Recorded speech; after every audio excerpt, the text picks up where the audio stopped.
இந்த பதவியில் நான் இருக்க மாட்டேன். டங்ஸ்டன் சுரங்கம் தொடர்பாக எதிர்க்கட்சிகள் தொடர்ந்து குடைச்சல் கொடுத்து வரும் நிலையில் அச்சுரங்கம் வந்தால் தான் முதல்வர் பதவியிலிருந்து விலகிவிடுவேன் என முதலமைச்சர் மு.க. ஸ்டாலின் தெரிவித்துள்ளது திமுகவினருக்கு அதிர்ச்சியை ஏற்படுத்தியுள்ளது.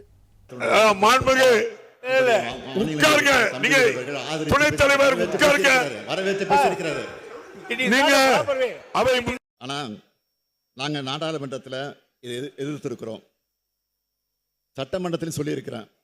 நான் முதலமைச்சராக இருக்கிற வரை இந்த திட்டம் வராது என்று தெளிவாக சொல்லியிருக்கிறேன். அதையும் மீறி அதையும் தாண்டி சொன்னேன், அப்படி வந்தா இந்த பதவியில் நான் இருக்க மாட்டேன் அப்படின்னு இறுதியாக சொல்லியிருக்கிறேன். இதற்கு பிறகு மக்களை குழப்பி அதில் குளிர் காய வேண்டாம் என்று குளிர் காய்ந்து கொண்டு இருக்கிறவர்களுக்கு மட்டும் இதை சொல்லலாம்.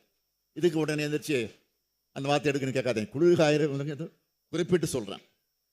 ஒன்றிய அரசு மாண்புமிகு பேரவைத் தலைவர் அவர்களே, கடந்த 3 நாட்களாக இந்த பேரவையில் நடைபெற்ற ஆளுநர் உரைக்கு நன்றி தெரிவிக்கக்கூடிய தீர்மானத்தின் மீது நடைபெற்றக்கூடிய விவாதத்தெல்லாம் கேட்டோம். அதில் மாண்புமிகு உறுப்பினர்கள் பல்வேறு கருத்துக்களை எல்லாம் எடுத்து சொல்லியிருக்கிறீங்க. செய்திகளை உள்ளது உள்ளபடி தெரிந்து கொள்ள ரெஃப்ளெக்ட் நியூஸை சப்ஸ்கிரைப் பண்ணுங்க.